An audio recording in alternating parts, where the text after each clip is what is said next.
বিসমিল্লাহির রহমানির রহিম। বিএনপির ওয়েবসাইটের মাধ্যমে অনলাইন পেমেন্ট গেটওয়ে কার্যক্রমের আজকের এই উদ্বোধনী অনুষ্ঠানের সম্মানিত সভাপতি জনাব মির্জা ফখরুল ইসলাম আলমগীর, মঞ্চে উপস্থিত সম্মানিত স্থায়ী কমিটির সদস্য সহ সম্মানিত কেন্দ্রীয় নেতৃবৃন্দ, আমার সামনে উপস্থিত সম্মানিত অতিথিবৃন্দ এবং অনলাইনে সম্পৃক্ত পৃথিবীর বিভিন্ন দেশ থেকে উপস্থিত নেতৃবৃন্দ এবং সহকর্মীবৃন্দ, আসসালামু আলাইকুম। বিশ্বের বিভিন্ন দেশে বসবাসকারী প্রবাসী বাংলাদেশী যারা প্রবাসে থেকে দেশের রাজনীতির সঙ্গে নিজেদেরকে সম্পৃক্ত রাখতে চান, বিএনপির সদস্য হতে চান, বিএনপির সদস্য পদ নবায়ন করতে চান, তাদেরকে আনুষ্ঠানিকভাবে দলের সদস্য হিসেবে অন্তর্ভুক্ত করে নেবার জন্যই বিএনপি কার্যকর একটা উদ্যোগ গ্রহণ করেছে আজ। এবং এরই অংশ হিসাবে আজ উদ্বোধন হচ্ছে বিএনপির ওয়েবসাইটের মাধ্যমে অনলাইন পেমেন্ট গেটওয়ে সুবিধা। প্রবাসী বাংলাদেশিগণ দূর প্রবাসে থাকলেও অধিকাংশ প্রবাসীর পরিবার পরিজন দেশেই বসবাস করেন। সঙ্গত কারণেই রাজনীতির সঙ্গে অনেক প্রবাসীর সরাসরি যোগাযোগ বা সংযোগ না থাকলেও পরিবার সঙ্গে কিন্তু তাদের নিবিড় যোগাযোগ বা প্রতিনিয়ত একটা যোগাযোগ আছে। ফলে প্রবাসীরা দূর প্রবাসে থাকলেও তাদের হৃদয়ে কিন্তু 24 ঘন্টার প্রতিটা মুহূর্তই বাংলাদেশ। সুতরাং যেসব প্রবাসী বাংলাদেশিগণ সংশ্লিষ্ট দেশের বিধি বিধান মেনে বাংলাদেশের রাজনীতির সঙ্গে নিজেদেরকে সম্পৃক্ত রাখতে চান, তাদের জন্য সেই সুযোগ অবারিত থাকা প্রয়োজন বলে আমরা মনে করি।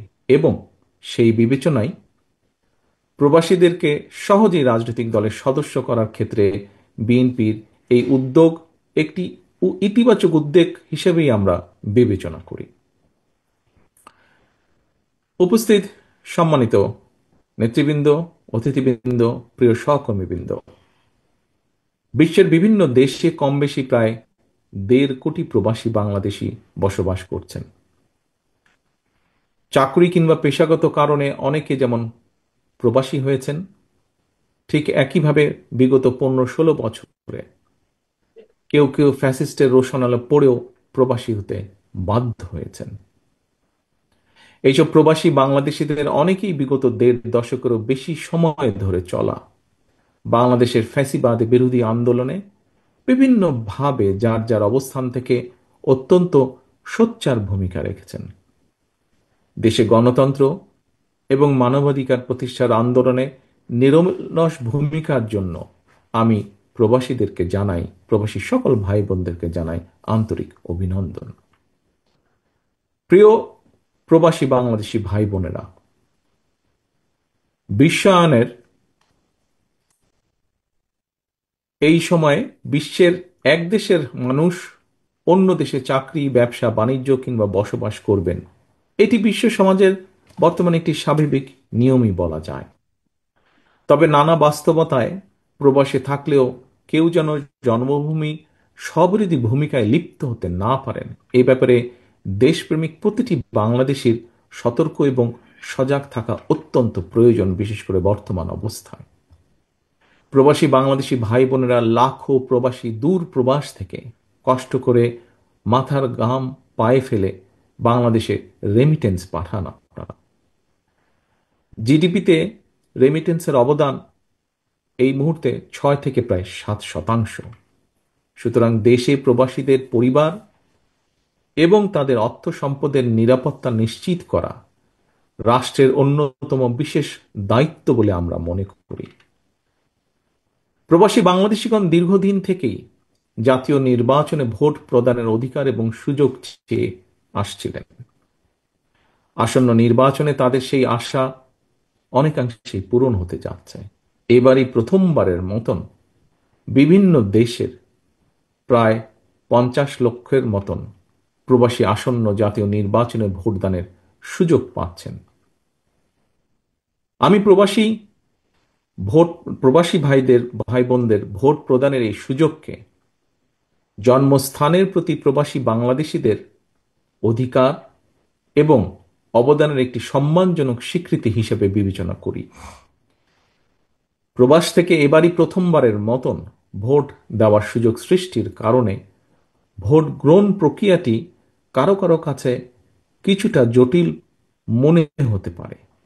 তবুও প্রবাসীদের ভোটের অধিকার প্রয়োগের সুযোগ চালু করার জন্য আমি নির্বাচন কমিশনকে আমাদের দলের পক্ষ থেকে আন্তরিক অভিনন্দন এবং সাধুবাদ জানাই। জনগণের রায়, ইনশাল্লাহ বিএনপি রাষ্ট্র পরিচালনার দায়িত্ব পেলে ভবিষ্যতে প্রবাসী বাংলাদেশিদের ভোট গ্রহণ প্রক্রিয়াটি আরো কিভাবে সহজ করা সম্ভব হয় সে পদক্ষেপ আমরা অবশ্যই ইনশাল্লাহ নেব। প্রিয় উপস্থিতিবৃন্দ, সম্মানিত সহকর্মী নেতৃবৃন্দ, আমি একটি বিষয় এই মুহূর্তে আপনাদের সামনে একটি উল্লেখ করতে চাই, যদিও হয়তোবা এই বিষয়টি আজকের সামগ্রিক অনুষ্ঠানের সাথে হয়তো সম্পূর্ণ সামঞ্জস্যপূর্ণ নয়।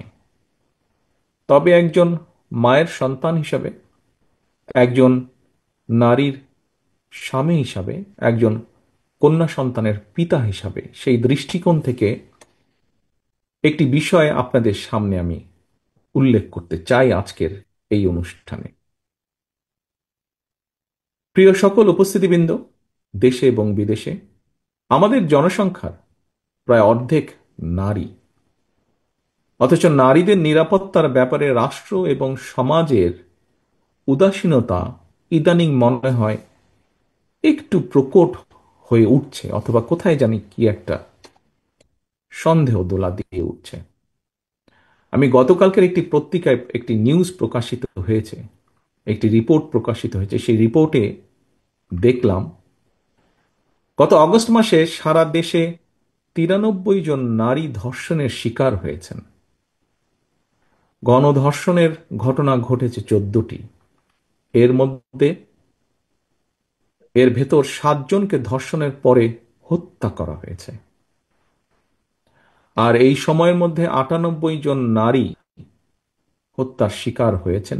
নারী এবং শিশুদের জন্য নিরাপত্তাহীন সমাজ নিশ্চয়ই সভ্য সমাজ হিসেবে গণ্য হতে পারে না।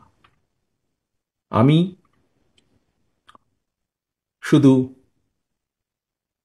বাংলাদেশ জাতীয়তাবাদী দলের মহিলা দল নয়, মহিলা দল সহ বাংলাদেশের সচেতন নারী সমাজ সহ সকল মানুষকে দৃষ্টি আকর্ষণ করে বলতে চাই, আপনারা যার যার অবস্থান থেকে আমাদের কন্যা মা বোনদের সঙ্গে কথা বলুন, তাদের সমস্যাগুলো নিয়ে এলাকা ভিত্তিক প্রস্তাব তৈরি করুন, চিন্তা ভাবনা করুন।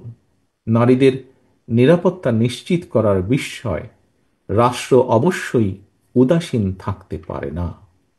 সরকার এবং প্রশাসন অবশ্যই ভূমিকা রাখা প্রয়োজন এখানে, কিন্তু এর পাশাপাশি একটি রাজনৈতিক দল হিসাবে, রাজনৈতিক দলের কর্মী হিসাবে আমাদেরও দায়িত্ব আজ নারীদের জন্য নিরাপদ সমাজ গঠনে আমাদের যে কোনো অবস্থান বা ভূমিকা রাখা।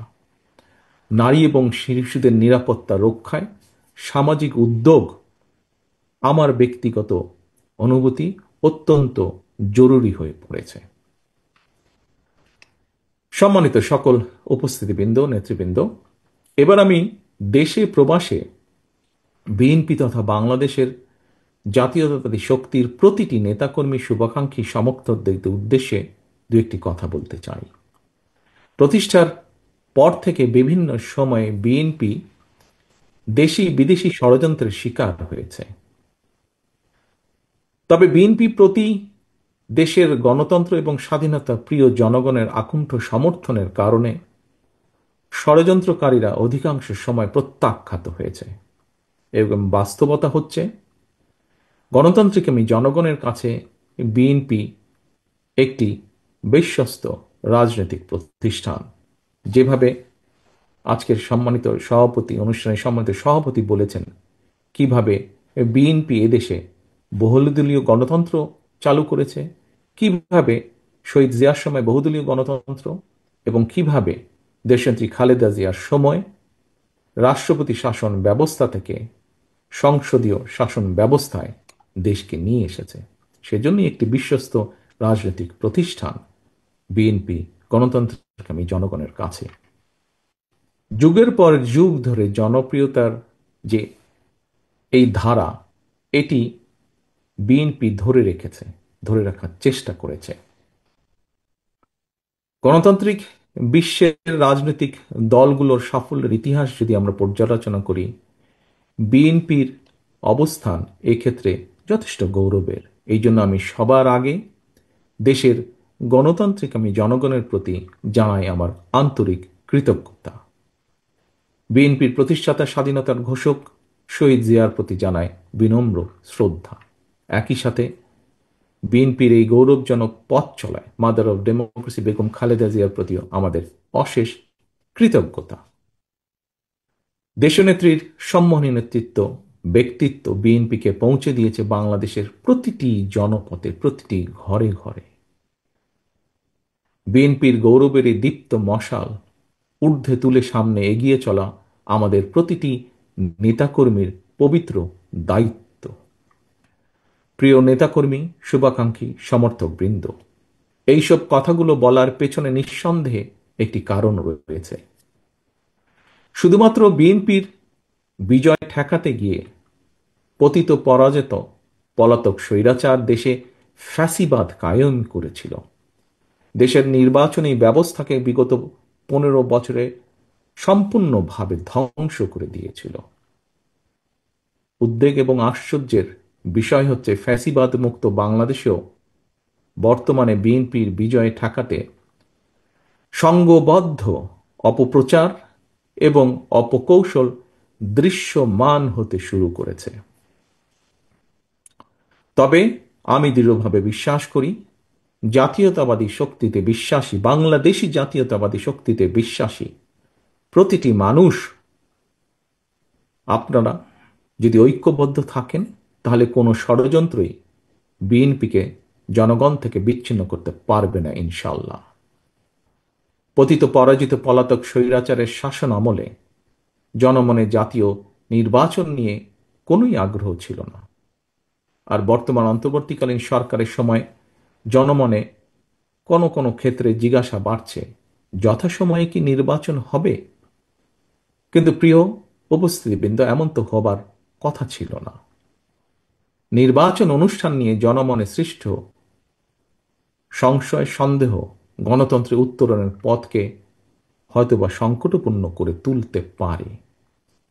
প্রিয় ভাই বোনেরা, একটি দায়িত্বশীল রাজনৈতিক দল হিসাবে বিএনপি শুরু থেকেই ফ্যাসিবাদী বিরোধী জাতীয় ঐক্য বজায় রাখার স্বার্থে সর্বোচ্চ ছাড় দিয়ে একদিকে গণতান্ত্রিক রাজনৈতিক দলগুলোর সঙ্গে সমঝোতার পথ বেছে নিয়েছে, অপরদিকে অন্তর্বর্তীকালীন সরকারকেও যতটুকু সম্ভব, যতটুকু যথাসাধ্য সম্ভব আমাদের অবস্থান থেকে আমরা সহযোগিতা করে আসছি। অথচ আমরা দেখছি, সমগ্র দেশবাসী দেখেছেন, প্রতিনিয়ত একের পর এক নিত্য নতুন শর্ত জুড়ে দিয়ে গণতন্ত্রকে, যেভাবে গণতন্ত্রের উত্তরণের পথকে কেমন যেন সংকটাপূর্ণ করে তোলা হচ্ছে। এর পরিণতি সম্পর্কেও আমাদেরকে সতর্ক থাকা অবশ্যই প্রয়োজন। সম্মানিত সকল উপস্থিতিবৃন্দ, কৌশল এবং অপকৌশলের মধ্যে আমরা পার্থক্য বুঝতে ব্যর্থ হলে কোনো অগণতান্ত্রিক কিংবা অপশক্তির কাছে শেষ পর্যন্ত বিনা শর্তে আত্মসমর্থনের পথে হাঁটতে হয় কিনা, বাংলাদেশের এই মুহূর্তে মাঠে থাকা সকল গণতান্ত্রিক রাজনৈতিক দলগুলোকে এমন বিপদের কথাও স্মরণ রাখার জন্য আমি বিনীত অনুরোধ জানাই। প্রিয় ভাই বোনেরা, অন্তর্বর্তীকালীন সরকার আগামী ফেব্রুয়ারি মাসে জাতীয় নির্বাচন অনুষ্ঠানের সিদ্ধান্ত জানানোর পর নির্বাচন কমিশন যথাসময়ে নির্বাচনের তফসিল ঘোষণা করবেন।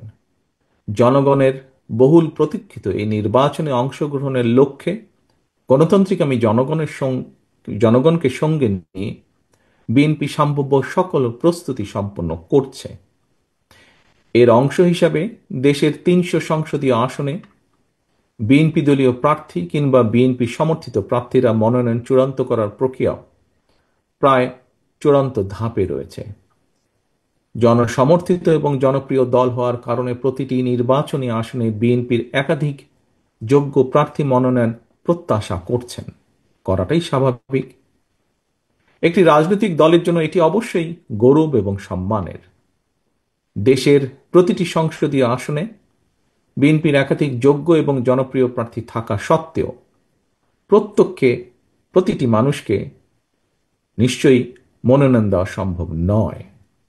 ভিন্ন রাজনৈতিক দলের যারা ফ্যাসিবাদ বিরোধী আন্দোলনে আমাদের সঙ্গে রাজপথের সঙ্গী ছিলেন, এমন প্রার্থীকেও বিএনপি সমর্থন দেওয়ার সিদ্ধান্ত নিয়েছে। এই বাস্তবতার কারণে হয়তো কিছু সংসদীয় আসনে বিএনপি দলীয় প্রার্থী মনোনয়ন বঞ্চিত হবেন। বিএনপির সর্বস্তরের নেতাকর্মী সমর্থকদের কাছে আমাদের প্রত্যাশা, দেশ এবং জনগণের বৃহত্তর স্বার্থে, গণতন্ত্রের স্বার্থে আপনারা এই বাস্তবতাটিকে মেনে নেবেন দয়া করে। দলের সিদ্ধান্তকেই চূড়ান্ত হিসাবে গণ্য করবেন।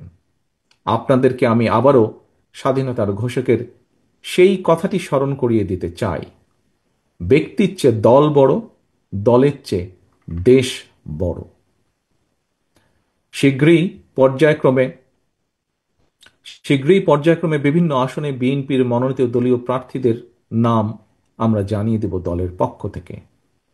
দল যাকে যে আসনে নমিনেশন দেবে বা দেয়, অনুগ্রহপূর্বক তাকে বিজয়ী করে আনার জন্য ঐক্যবদ্ধভাবে প্রত্যেকে বাংলাদেশ জাতীয়তাবাদী শক্তিতে বিশ্বাসী প্রতিটি মানুষ দয়া করে কাজ করবেন। মনে রাখবেন, আপনাদের চারপাশে সুপ্ত আকাঙ্ক্ষা নিয়ে গুপ্ত স্বৈরাচার কিন্তু ওত পেতে রয়েছে। সুতরাং আপনাদের নিজেদের মধ্যে রেষারেষি, বিবাদ, বিরোধ এমন পর্যায়ে নেওয়া ঠিক হবে না যাতে করে প্রতিপক্ষ আপনাদের মধ্যেকার বিরোধের সুযোগ নিতে পারে। আপনাদেরকে আরেকটি বিষয় আমি স্মরণ করে দিতে চাই, প্রতিটি সংসদীয় আসনে বিএনপির একাধিক প্রার্থী, আপনারা যারা নিজ নিজ এলাকায় জনগণের সমর্থন পেতে গণসংযোগ করছেন, আপনারা সবাই কিন্তু শেষ পর্যন্ত শহীদ জিয়ার অনুসারী, খালেদা জিয়ার সৈনিক, বিএনপির কর্মী, ধানের শীষের সমর্থক।